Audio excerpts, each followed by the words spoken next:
নমস্কার বন্ধুরা, স্বপ্নাস ডেইরিতে সবাইকে অনেক ওয়েলকাম জানাই। আজ তোমাদের আমি শেয়ার করছি পাকা কাঁঠালের বড়া। খেতে যে এত ভালো হয় সেটা কিন্তু আমার আগে জানা ছিল না।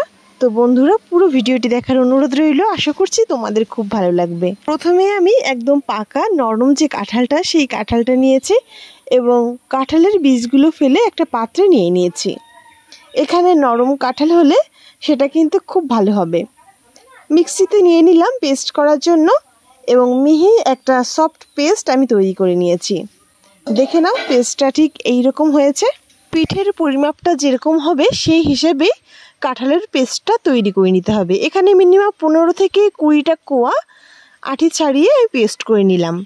এবার চলে যাব মেইন যে ব্যাটারটা তৈরি করতে হবে।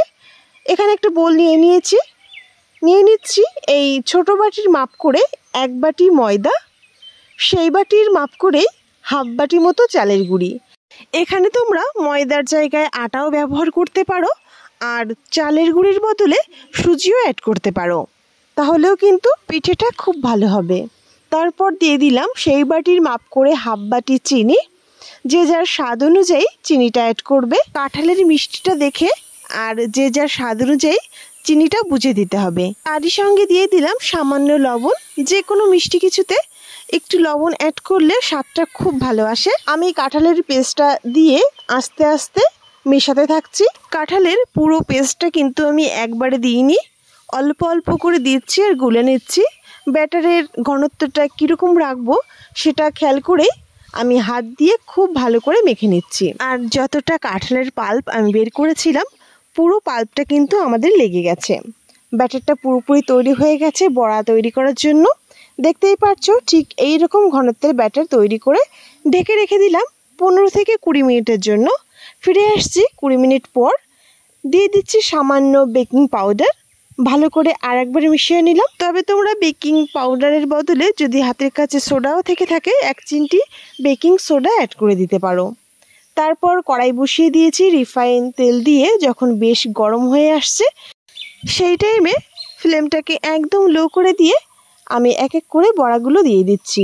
ঠিক তালের বড়া যেই রকম তৈরি করে সেইভাবেই আমি গোলাকার শেপ করে দিয়ে দিলাম এবং এক সাইড ভাজা হয়ে গেলে অন্য সাইড উল্টে দিলাম। আর যখন বড়ার কালারটা এইরকম লালচে হয়ে যাবে সেই টাইমে তুলে নিচ্ছি। একই রকমভাবে সব বড়াগুলো লাল লাল করে ভেজে তুলে নিলাম। একই রকমভাবে সব বড়াগুলো ভেজে নেব। সেইভাবে কড়াইতে আবারও আমি গোলাকার শেপ করে বড়াগুলো দিয়ে দিচ্ছি।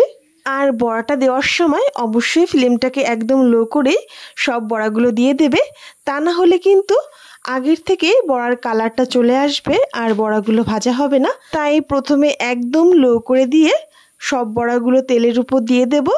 আর 1 মিনিট মতো লো ফ্লেমে একটু নেড়ে চেড়ে ফ্লেমটাকে হাই করে আরও 2 মিনিট ভাজা করলেই দেখবে পারফেক্টভাবে এইরকম সুন্দর লালচে রং ধরে যাবে আর বড়াগুলো সহজেই তৈরি হয়ে যাবে। তো বন্ধুরা, এইভাবে আমি প্রত্যেকটা বড়া ভেজে একটা পাত্রে তুলে নিলাম।